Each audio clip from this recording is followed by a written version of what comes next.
காலை நேரம். மழை பெய்து முடித்ததால் வீட்டின் முன் ஈரமான மண் வாசனை பரவியிருந்தது. நந்தினி சமையலறையில் நின்று காபி தயாரித்துக் கொண்டிருந்தாள். அவளது கணவன் ரமேஷ் வழக்கம் போல செய்தித்தாளை படித்து கொண்டே, "நந்து, காஃபி ரெடியா?" என்று சிரித்தபடி கேட்டான். "2 நிமிஷம்" என்று அவளும் சிரித்தாள். அவர்களுடைய வாழ்க்கை மிகப்பெரிய ஆடம்பரம் இல்லாதது. ஆனால் ஒருவர் மீது ஒருவர் வைத்திருந்த அன்பு அவர்களை மகிழ்ச்சியாக வைத்திருந்தது. திருமணமாகி 9 ஆண்டுகள் ஆயிருந்தன. அவர்களுக்கு 7 வயதில் ஆதவ் என்ற மகன். ரமேஷின் வாழ்க்கையில் குடும்பத்துக்கு அடுத்த இடம் பிடித்தவன் அவனது பள்ளிக்கால நண்பன் கார்த்திக். இருவரும் பள்ளியில் ஒன்றாக படித்தவர்கள். கல்லூரியும் ஒன்றாக, வேலை மட்டும் வேறு நிறுவனங்களில். ஆனாலும் நட்பு மட்டும் மாறவில்லை. ரமேஷ் இல்லாத வீட்டுக்கு நான் போக மாட்டேன், நந்தினி என்னை திட்டிடுவாங்க என்று கார்த்திக் அடிக்கடி நகைச்சுவையாக சொல்வான். "நீ எங்கள் வீட்டுக்காரன் மாதிரி தானே" என்று நந்தினியும் புன்னகையுடன் பதில் சொல்வாள். ஆதவுக்கு கார்த்திக் என்றால் உயிர். "கார்த்திக் மாமா, கிரிக்கெட் விளையாடலாமா?" "இப்பவே வா." "இன்று நான் தோற்க மாட்டேன்." வீடு முழுக்க சிரிப்பு சத்தம்.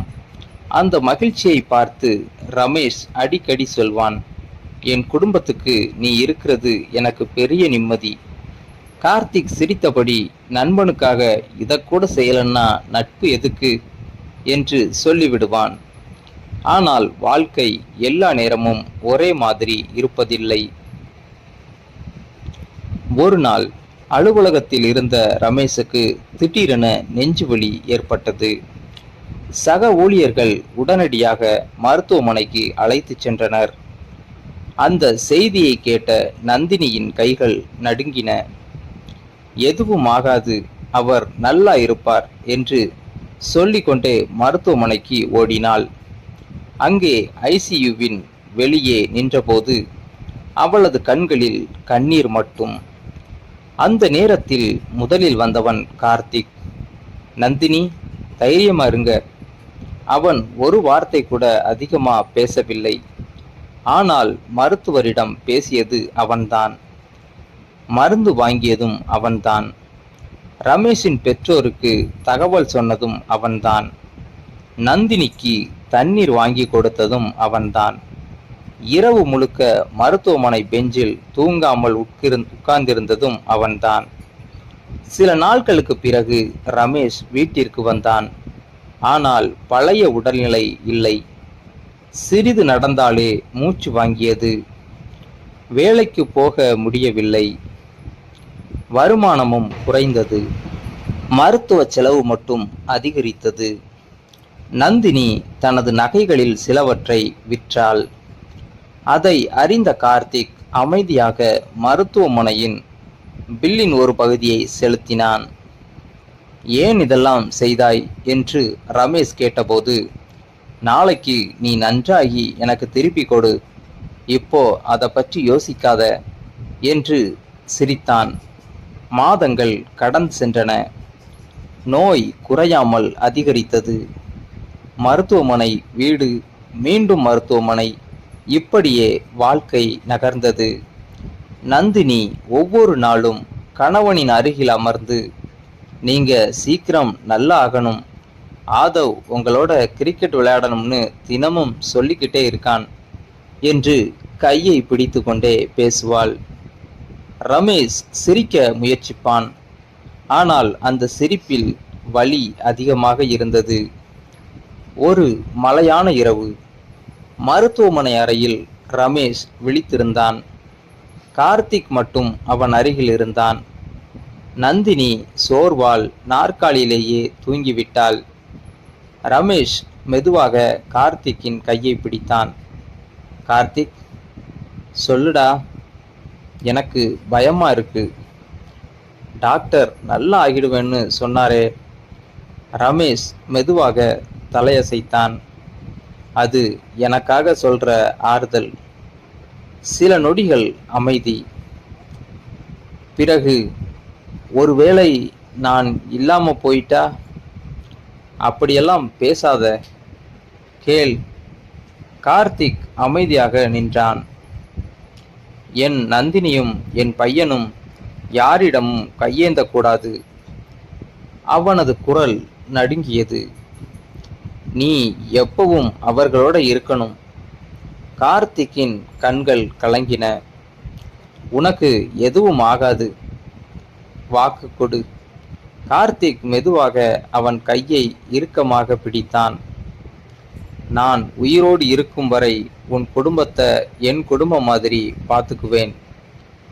அந்த வார்த்தையை கேட்ட ரமேஷின் முகத்தில் சிறிய அமைதி தோன்றியது. அவன் கண்களை மெதுவாக மூடினான். அந்த இரவு யாருக்கும் தெரியாமல் வாழ்க்கை மிகப்பெரிய திருப்பத்தை நோக்கி நகர்ந்து கொண்டிருந்தது. அந்த இரவு முடிந்ததும் மறுநாள் காலை மருத்துவர்கள் வெளியே வந்தனர்.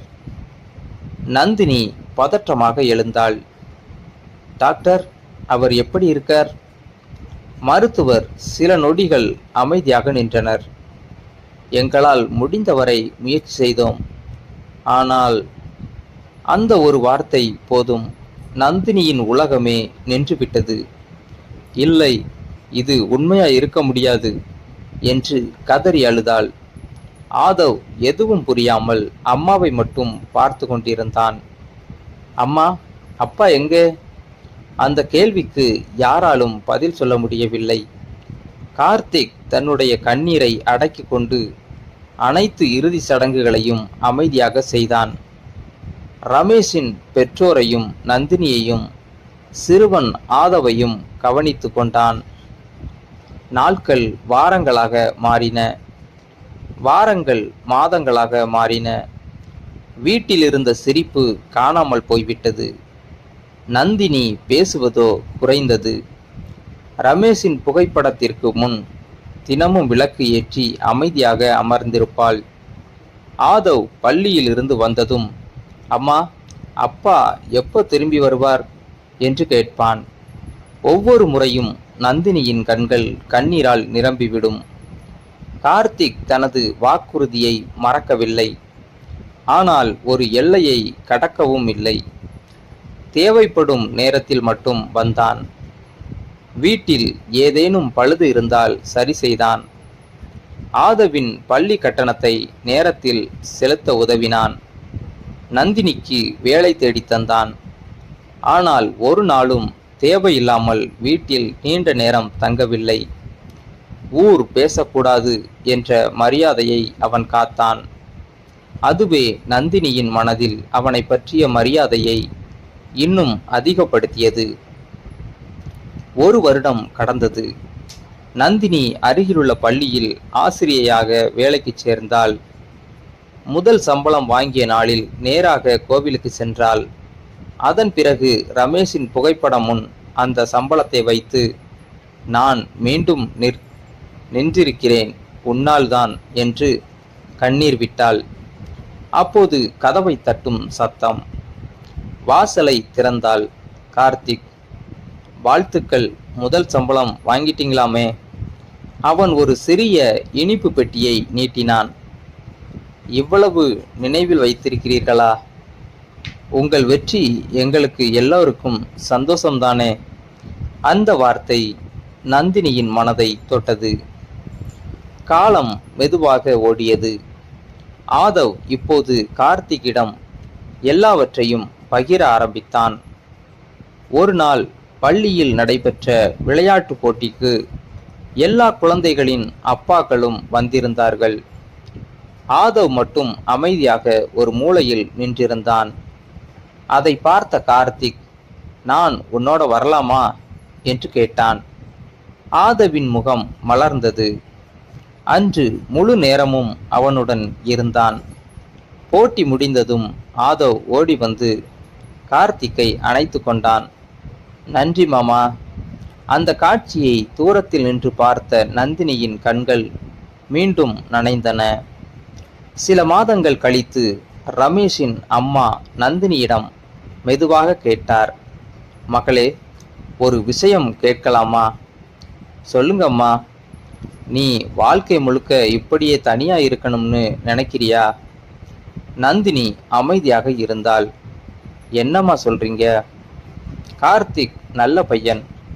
ரமேஷ் உயிரோட இருந்த போதே அவன் மேல் எவ்வளவு நம்பிக்கை வைத்திருந்தான் என்று உனக்கு தெரியும். அந்த வார்த்தைகள் நந்தினியின் மனதில் பல நாட்கள் ஒலித்து கொண்டே இருந்தன. ஒரு மாலை கார்த்திக் வீட்டிற்கு வந்திருந்தான். ஆதவ் வெளியே விளையாடி கொண்டிருந்தான். நந்தினி தேநீர் கொடுத்தாள். சில நிமிடங்கள் இருவரும் அமைதியாக இருந்தனர். பிறகு கார்த்திக் பேச ஆரம்பித்தான். நான் ஒரு விஷயம் சொல்லணும். சொல்லுங்க. நான் இந்த விஷயத்தை பல மாதங்களா யோசிச்சுதான் பேசுறேன். நந்தினி அவனை பார்த்தாள். ரமேஷ் என்னிடம் ஒரு வாக்குறுதி வாங்கினார். அந்த வாக்குறுதியை நான் கடமையாக மட்டும் பார்க்கவில்லை. உங்கள் மேலும் ஆதவ் மேலும் எனக்கு ஆழமான அக்கறை உருவாகிவிட்டது. அவன் சிறிது நேரம் நின்று மீண்டும் தொடர்ந்தான். உங்களுக்கு விருப்பமில்லை என்றால் இந்த பேச்சு இங்கேயே முடிந்துவிடும். நான் அதே நண்பனாகவே இருப்பேன். நந்தினியின் கைகள் நடுங்கின. ஆனால் ஒரு நாள் நீங்கள் சம்மதித்தால் உங்களையும் ஆதவையும் என் குடும்பமாக ஏற்றுக்கொண்டு வாழ விரும்புகிறேன்.